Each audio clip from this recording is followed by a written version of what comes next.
We're going to continue to talk about India's health. We have to look at this pandemic and the issue of zoonotics, or diseases that can jump from an animal to a human. It's become imperative that we adopt the concept of One Health, which is our tagline for this campaign. It's One Health, One Planet, One Future. This is because human health is very, very dependent on the health of the animals around us, the health of the environment around us. Our food, our water, our air, everything that keeps us alive comes from the environment, the natural world, and the animals around us. So when the whole system turns unhygienic or is damaged or sickens, and disease in humans is sure to follow.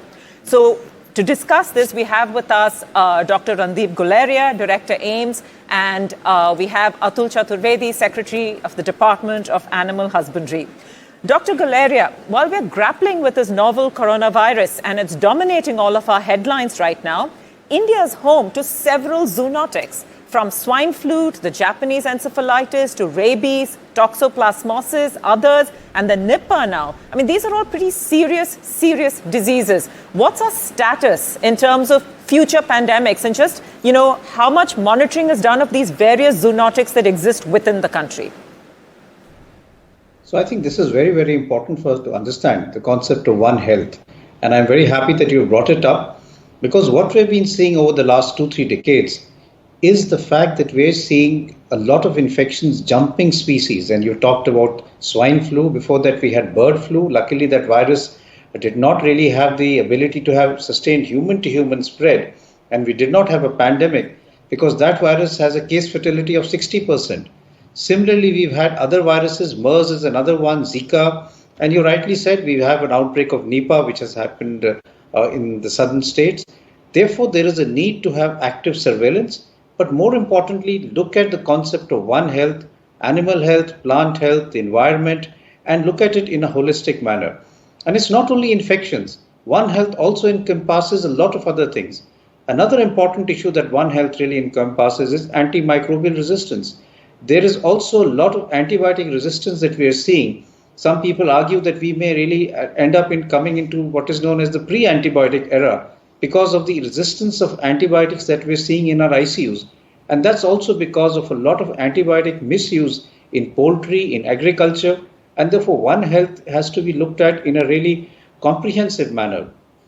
And surveillance is very, very important, because when viruses jump species, they also mutate and then develop the ability to spread rapidly in that species, as has happened with COVID-19. It jumped species, but then mutated and now has become a human virus. And now we see that there are cases where the virus has jumped from humans to other animals.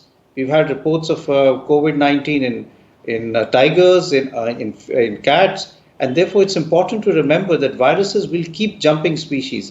And we, as responsible citizens who have really taken over the planet, if I may put it that way, should also really respect nature and the planet and work towards building a better future for our future generations. Dr. Guleria, this is Amitabh Bachchan. ये जानना चाहेंगे कि ये Nipah virus है क्या? Can you tell us a little more about it and the outbreaks and how concerned and worried should we be? Why is it so hard to find a kind of medication that would work effectively against zoonotics? So two parts. One is the Nipah virus. Nipah virus again is a viral infection which comes from bats and therefore occurs in a part of Kerala, which is in the forest area there.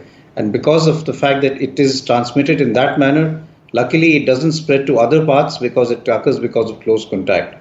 The challenge, of course, is to find good antiviral drugs, because these are viruses which continue to mutate and change. And therefore having effective drugs which are going to be useful is something which is a big challenge. The other issue, of course, is that these are viruses which keep emerging. We can't predict what the next new virus is going to be.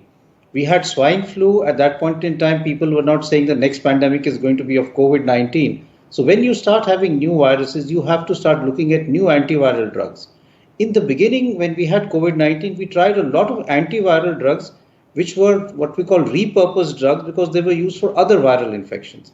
So as we make new vaccines, we will have to make new antiviral drugs as new viral infections emerges. The other important thing that I'd just like to stress is it's important for us to understand that this world has now become a global village. We can travel from one part of the world to the other in a matter of hours. And we can carry that infection that may be present in us still in the incubation period from one area to the other. We never would see Ebola coming out of Africa because people would not be traveling so much.